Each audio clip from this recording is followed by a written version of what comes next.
Hi, welcome again. Okay, today I want to say something about the carbon dioxide injection and how it can influence carbonate hardness and the pH of the water.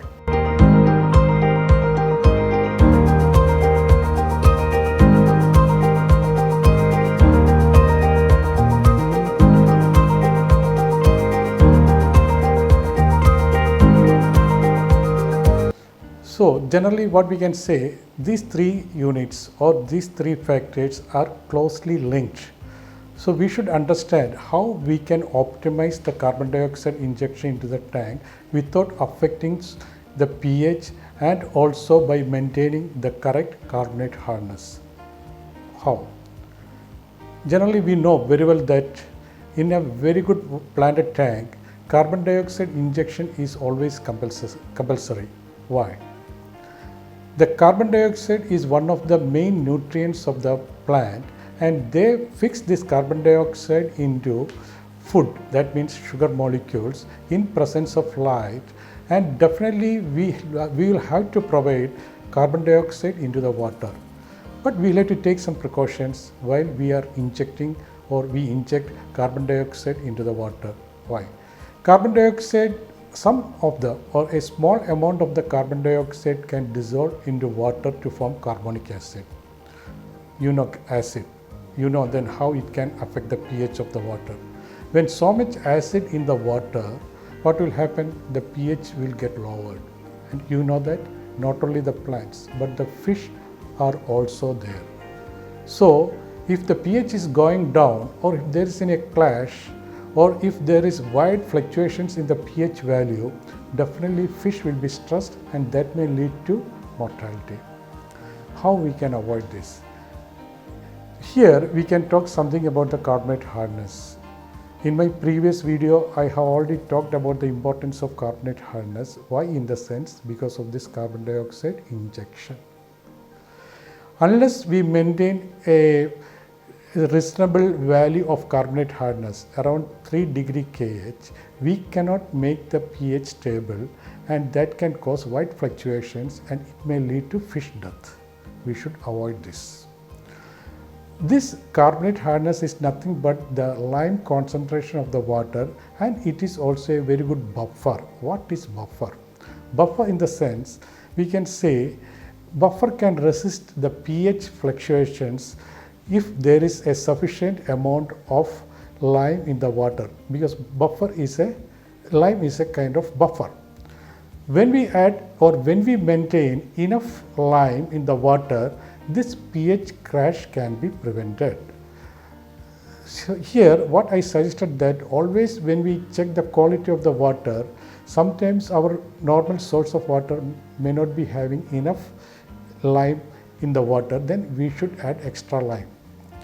Sometimes we have excess lime in the water, then that also can create some issue for us because we will have to inject so much carbon dioxide into the water to bring down the pH to the optimal level, that means around 6.5.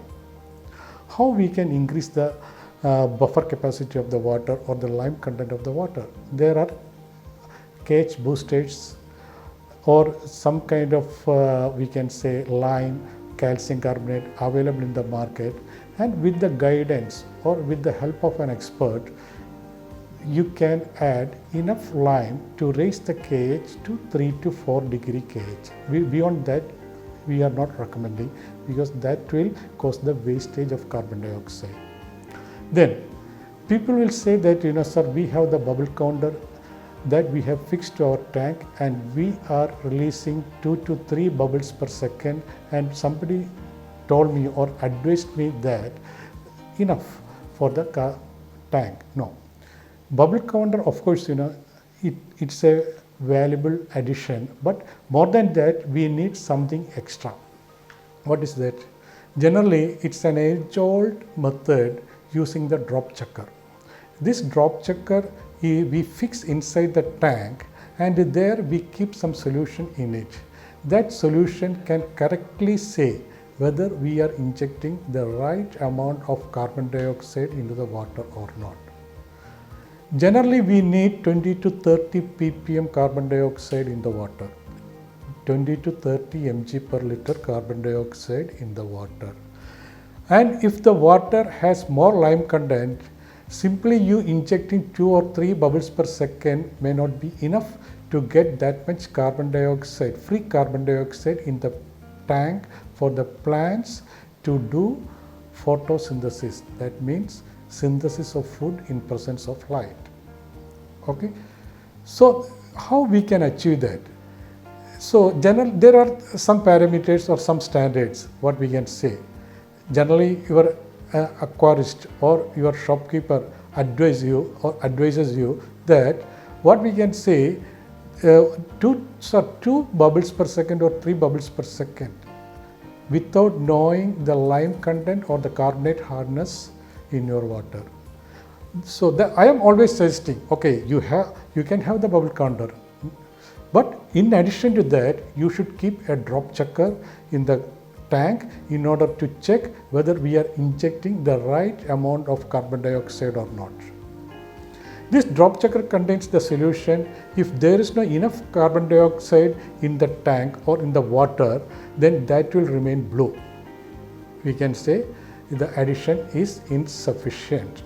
So we will have to increase the injection of carbon dioxide by turning the valve of carbon dioxide regulator attached to the cylinder. While turning, then we can see that the color will change to green. Then wait for another 30 minutes and check that whether the color is stable or the color remains green or not. If it is more, if we inject more, then from that green it will go to pure yellow. That also we don't need. We are wasting the carbon dioxide. So by adjusting the valve, we can keep the color around lemon green, and that will guarantee that you have or your tank has enough carbon dioxide in the water for the plants to grow properly. Got it? So instead of bubble counter, we should have one drop checker inside the tank to confirm that we are injecting optimal level of carbon dioxide. And also to avoid the pH crash, we should have a certain degree of carbonate hardness, that is around 3 to 4. Okay, below 3 or below 2, even if you inject a little bit carbon dioxide, the pH will go down. That will stress the fish. Okay, so we will have to maintain 2 to 3, and definitely at that level, if you check the pH of the water, it will be around 6.3 or 6.5.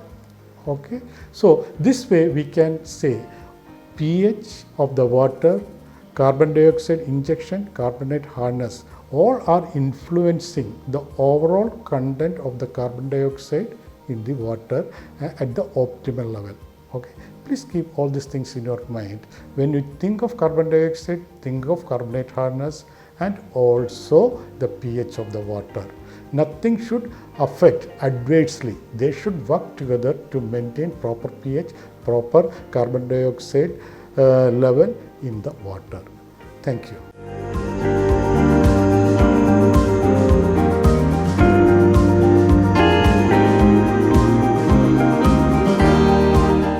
Guys, if you have any doubts related to the right amount of carbon dioxide or the right level of carbonate hardness or the availability of the products in the market, please post your comments below.